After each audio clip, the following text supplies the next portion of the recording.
നമസ്കാരം. ഇന്നിപ്പോൾ നമ്മൾ പറയാൻ പോകുന്ന സംഭവം എന്ന് വെച്ചിട്ടുണ്ടെങ്കിൽ കമണ്ടൽ പ്ലാന്റ് ആണ്. എല്ലാവർക്കും അറിയാൻ പറ്റുമായിരിക്കും കമണ്ടൽ എന്താണെന്ന്. ഇപ്പോൾ ഞാൻ പറഞ്ഞതിൻ്റെ ഒരു കാര്യമില്ല. പക്ഷേ ഇത്ര ക്വാളിറ്റിയിലൊരു കമണ്ടൽ പ്ലാന്റ് കണ്ടു കഴിഞ്ഞപ്പോൾ അതിൻ്റെ ഒരു വീഡിയോ നിങ്ങളിൽ എത്തിക്കണം എന്ന് തോന്നി. ഒരു കമണ്ടൽ എന്ന് പറയുമ്പോൾ അടിയിൽ നിന്ന് തന്നെ കുറേ ശിഖരങ്ങളായിട്ടാണ് ഇത് പോണത്. എല്ലാ ശിഖരത്തിലും കായ് പിടിക്കുകയും ആ കായ്ക്കുള്ളൊരു ഭയങ്കരമായിട്ടുള്ളൊരു ക്വാളിറ്റി അത് ഫീൽ ചെയ്യിപ്പിക്കുന്ന രീതിയിലുള്ള വലിയൊരു കായാണ് അതിൻ്റെ സംഭവം. അതിൻ്റെ ഉള്ളിൽ ഫ്ലഷൊക്കെ ഉണ്ട്, പക്ഷെ നമുക്ക് ഭക്ഷ്യയോഗ്യമാണ്. പിന്നെ അതിൻ്റെ ഫ്ലേവറൊക്കെ കണ്ടില്ലേ? ഫ്ലേവർ സാധാരണ രീതിയിലുള്ള പരാഗണമാണ് നടക്കണേ. ഈച്ച വഴി അങ്ങനെ തേനീച്ചകളും അങ്ങനെയുള്ള രീതിയിലുള്ള പരാഗണം തന്നെയാണ് നടക്കണേ. ഫ്ലവറിനാണെന്നുണ്ടെങ്കിലും നല്ല ഭംഗിയാണ് കാണാനായിട്ട്. പിന്നെ അതിൽ മെയിലും ഫീമെയിലൊക്കെ വന്നേക്കണത് നല്ല രീതിയിൽ കാണാൻ പറ്റും. ഒരു ഫ്ലവറിൽ തന്നെ മെയിലും ഫീമെയിലൊക്കെ ഉണ്ട്.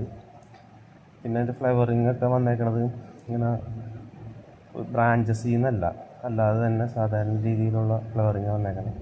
ഫ്ലഷ് ഫ്ലവർ നോക്കുകയാണെന്നുണ്ടെങ്കിൽ കണ്ടില്ല, അത് ഒരു പല ഫ്ലവറും പല രീതിയിലൊക്കെ ആയിട്ട് വന്നേക്കണേ.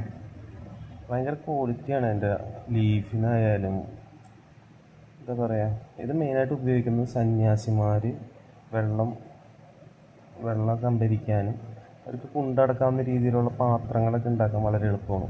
ഭയങ്കര ഹാർഡാണ് അതിൻ്റെ തൊലി എന്നല്ലല്ലോ ഹാർഡാണ്. സർഫസ് നല്ല ഹാർഡാണ്. പിന്നെ ഇത് വെച്ചിട്ടുള്ള പാത്രങ്ങൾ ഉണ്ടാക്കിയാൽ തന്നെ അത് ഭയങ്കര ക്വാളിറ്റിയിൽ നിന്നോളും. നല്ല ലാസ്റ്റിംഗ് ആണ്, നല്ല ലാസ്റ്റ് ചെയ്ത് നിന്നോളും. പിന്നെ ചെറിയൊരു ഫ്ലെക്സിബിലിറ്റി ഉണ്ട്.